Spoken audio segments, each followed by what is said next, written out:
This morning in Moscow, Russia's President Vladimir Putin presided over a forum organized to discuss global energy issues. But he had much more to say on a variety of topics.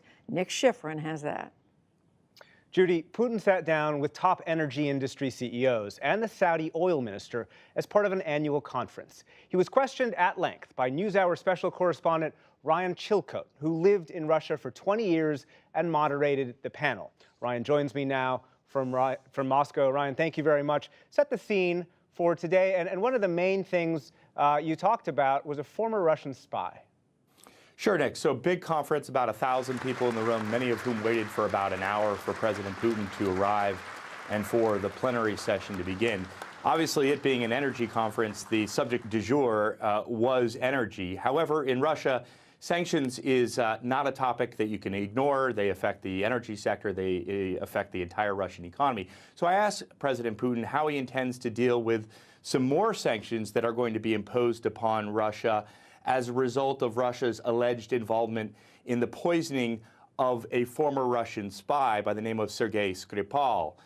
In response to that question, President Putin chose to speak about the spy himself.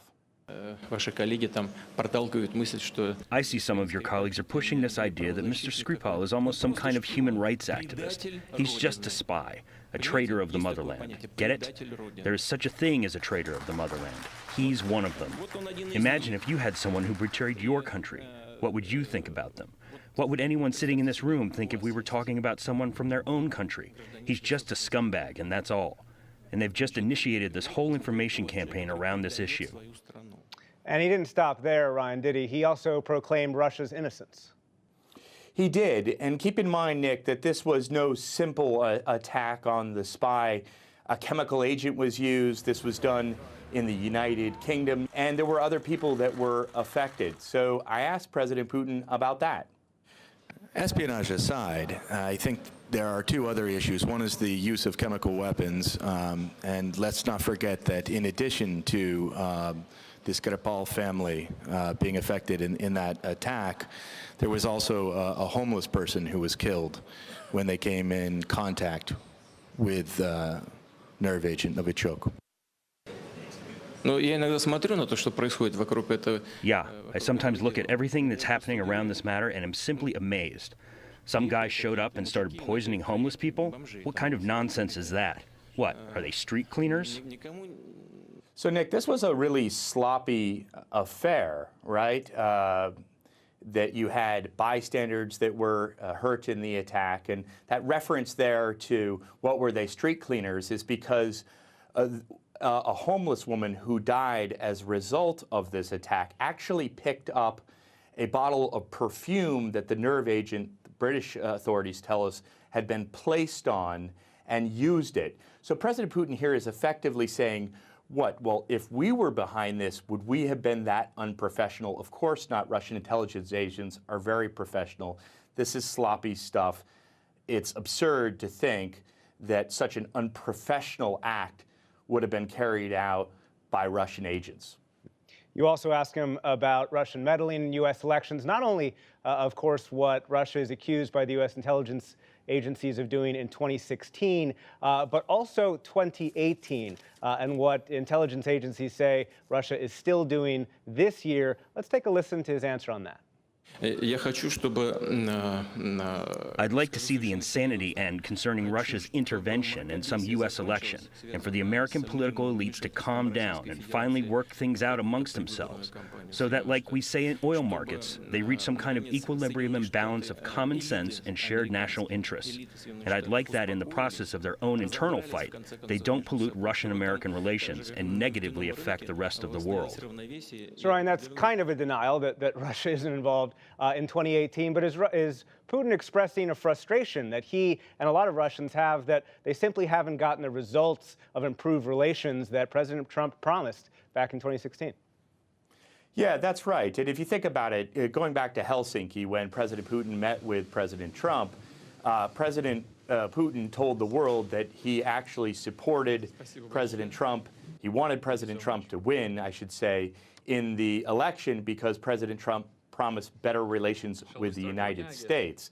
So you kind of wonder, well, did he back the wrong horse? Because in a way, as a result of President Trump being so compromised by this investigation, the relationship with Russia, the relationship with Russia and the United States is in many ways perhaps much worse than it would have been had President Trump not actually came into power. But you know, when you ask President Putin about that, he doesn't take the bait, if you will. He's not going to throw President Trump under the bus. As far as President Trump is concerned, this is a Democratic Party-inspired conspiracy. They're just angry at President Trump for winning the election. He thinks President Trump won the election fair and square. And by the way, he thinks that the Democrats have it out for him and Russia as well. So he didn't make any suggestion really that because things aren't,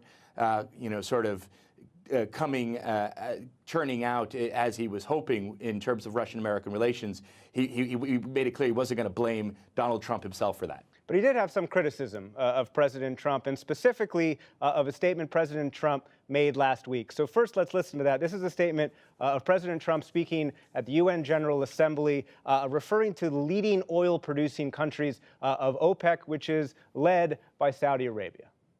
We defend many of these nations for nothing, and then they take advantage of us by giving us high oil prices. Not good. We want them to stop raising prices. We want them to start lowering prices. And they must contribute substantially to military protection from now on. So Trump is blaming oil producers for high prices. How did Putin respond to that? Well, Putin blamed President Trump and the Trump administration's imposition of sanctions that come into effect on November on Iran, which are taking a lot of Iranian oil off the market, so less supply of oil, higher price. He's blaming the Trump administration. In fact, he said that if I was able to speak with Trump about this matter, I would tell him, Donald, if you're looking for someone to blame for higher oil prices, higher prices at the pump, then just look in the mirror. Let's be frank. These oil prices are at least partially the result of the U.S. administration's own actions. I'm talking about the Iran sanctions, about the political problems in Venezuela. Just have a look at what's going on in Libya. The state has collapsed. This is the result of irresponsible policies. It's best not to intervene in the market. It's best not to try and get some kind of competitive advantage with the help of political instruments and try to regulate prices like in the Soviet Union.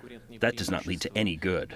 And some more criticism from Putin on President Trump was about bringing up European efforts to be sovereign and separate from the U.S., not only attempts to create a military alliance in Europe separate from NATO, but also economic independence from the U.S. Let's take a listen to what Putin said about that. Not very long ago, the president of France, I think he was speaking in New York, directly stated the need to bolster the European Union's economic sovereignty and diminish its dependence on the United States. Of course, that's correct. Ryan, is this Putin just stoking transatlantic tension? Well, certainly it's, you could say, partially that. He doesn't have to stoke them too much. Remember that it is the United States that chose to withdraw from the Iran deal. The European countries, the EU, didn't want that to happen. In fact, the EU is still trying to figure out a way to do business with Iran by kind of skirting the U.S. sanctions that are going to be imposed on Iran, by skirting the American financial system and the dollar.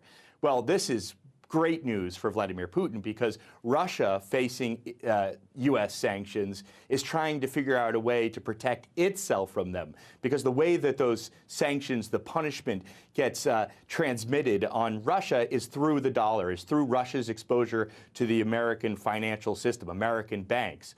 So he thinks it's fantastic that you have not just Russia, but an ally like the European Union looking at the same kind of thing, a way to get away from American, if you will, financial hegemony. Our American partners are committing a colossal strategic mistake, undermining the trust in the dollar as the universal and singular reserve currency today. They're undermining the faith in the dollar as the universal instrument. They're really cutting the branch on which they're sitting. It's strange, even amazing. It's a typical mistake of any empire, when people think that nothing will have any effect. They think they're so sustainable, there can be no negative consequences. But those come sooner or later. Look, Nick, here's my takeaway. Obviously, this is President Putin talking his own book to a certain extent. That said, this was a very pointed attack at the United States that will get a listening in Europe. And what's interesting is that he did it by delivering some criticism of President Trump, but mainly keeping it generic and general and really talking about the whole of the United States. I think President Putin right now feels confident. He feels like he's in a position of strength because a lot of the EU countries are wondering about the U.S. policies, and he's definitely not going to go down without a fight. Ryan Chilcote joining us from Moscow. Thank you very much.